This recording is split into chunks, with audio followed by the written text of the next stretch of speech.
તો હલો મારા વાલા ખેડૂત મિત્રો, સ્વાગત છે ફરી એકવાર મારી યુટ્યુબ ચેનલ હાલારના ધબકારાની અંદર. ખેડૂત ભાઈઓ, આજે આપણે ખાસ એ ચર્ચા કરવાના છીએ કે જીરાની અંદર પીળો જે ચરમો અને કાળી ચરમી જે આવે છે તો તેના વિશે ખાસ થોડીક ચર્ચા કરવાના છીએ. ખેડૂત ભાઈ, ચેનલ નવા હજી સુધી આપણી ચેનલ સબસ્ક્રાઇબ ન કરી હોય તો ખાસ આપણી ચેનલ સબસ્ક્રાઇબ કરી નાખજો.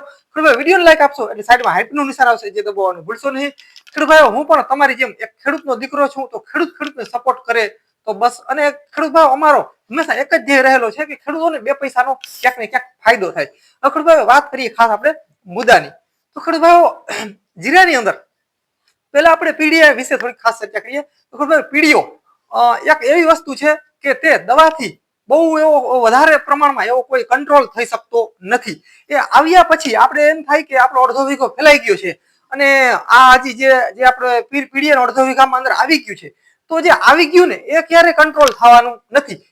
એમાં કદાચ આપણે ગમે એટલી દવા છાંટશું ને તો પણ એમાં સુધારો આવશે નહીં. એટલે એ ખાસ ધ્યાન રાખવાની. ઘણા ખેડૂતો જેની અંદર પીડીઓ ભયંકર ફેલાઈ ગયું હોય છતાં પણ એ પીડીયાવાળા ખેતરની અંદર હંમેશા ખર્ચો કર્યા જ રાખતા હોય છે. તો ખેડૂતોને મારી એવી ભલામણ છે કે વધારે પ્રમાણમાં જો પીડીઓ ફેલાઈ ગયો હોય, વધારે પ્રમાણમાં ફેલાઈ ગયું હોય, તો એવા સમયની અંદર ખેડૂતોએ ખર્ચા માપે કરવા, કેમ કે મગફળીના પૈસા જીરામાં જતા વાર લાગતી નથી.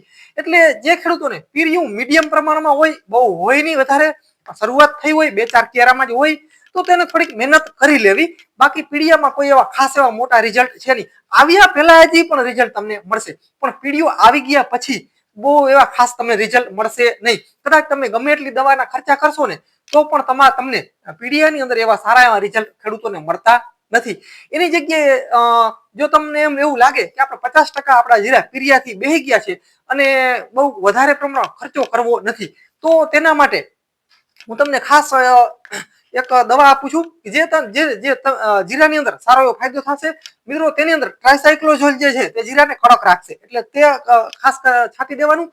ત્યારબાદ મિત્રો, સલ્ફર જે છે, જે નોર્મલ જો પીડીઓ હશે ને તો સલ્ફર પણ તેને ખેંચી અને કડક કરી અને કારપમાં લાવશે. એટલે આ જે બે દવા જે છે, અને ઉપરથી મિત્રો કોઈ તમારે દાણા અમુક ટકા બધાણા હોય તો M45 જે છે, આવો મિત્રો મીડિયમ રાઉન્ડ મારવો. જે ખેડૂતોને વધારે પ્રમાણમાં પીળિયું ફેલાઈ ગયું છે એના માટે ખાસ છે, તો તેને આ મિત્રો નોર્મલ રાઉન્ડ મારી દેવાનો.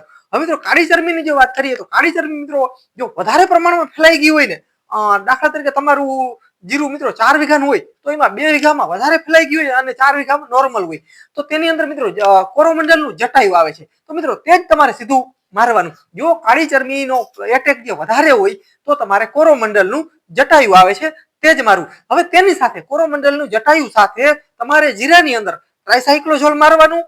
તમારે જીરા જો પીરાસ મારતા હોય તો તમારે સલ્ફર પણ મારવાનું.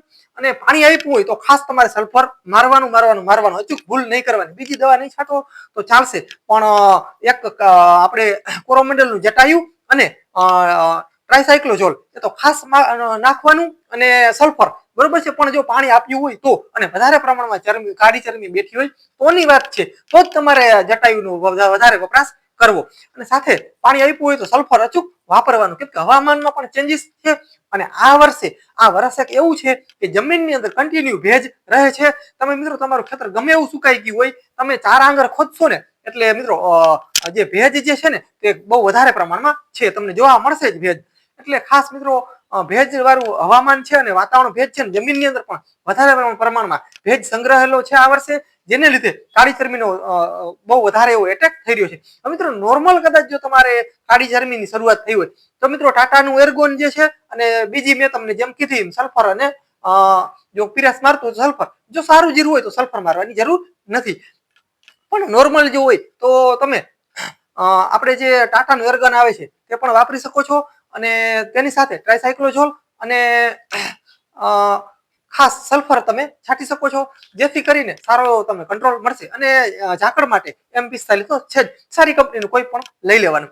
હવે તમે ટાટાની એર્ગનની જગ્યાએ મિત્રો કોર્ટેવાનું ઇક્વેશન પ્રો આવે છે, કોર્ટેવાનું, તે પણ મિત્રો તેનું પણ રિઝલ્ટ સારું છે અને મેં પણ તે છાંટેલ છે. પણ તેની અંદર મિત્રો 8 દિવસ કાળી ચરમી રોકાણી હતી. એ પણ તમને ખાસ જણાવી દઉં, મારા ખેતરની અંદર કાળી ચરમીની શરૂઆત થઈ હતી ક્યારે, આપણે જ્યારે માવઠું થયું ને ત્યારે, બરોબર છે. ઇક્વેશન પ્રો મેં માર્યો 8 દિવસ સુધી મિત્રો જે આપણે કાળી ચરમી હતી તે રોકાયેલી રહી હતી, આગળ વધી નથી. 8 દિવસ સુધી ઇક્વેશન પ્રો એ જે કોટેવા કંપનીનું ઇક્વેશન પ્રો આવે છે 8 દિવસ નથી વહીથી આ 6-7-8 દિવસ પછી મિત્રો ફરી વખત તેનો જ રાઉન્ડ મારવો પડે છે તો મિત્રો તેની અંદર સારો એવો કંટ્રોલ થાય છે પણ જો વધારે પ્રમાણમાં હોય તો જટાયુ મારવી જરૂરી છે જટાયુ વગર નકામું છે જો વધારે પ્રમાણમાં એટેક હોય ને તો જટાયુ જ મારવાનો જો નોર્મલ એટેક હોય તો આ ચાલશે ઇક્વેશન પ્રો પણ આ ચાલશે અને ટાટાનું એર્ગન પણ ચાલશે હવે જે ખેડૂતોએ 35 દિવસે પાણી મૂકી દીધા ને તેવા ખેડૂતોએ ગેલેલિયો છાંટવો તેને ગેલેલિયોમાં જે કોટેવા કંપનીનું જ આવે છે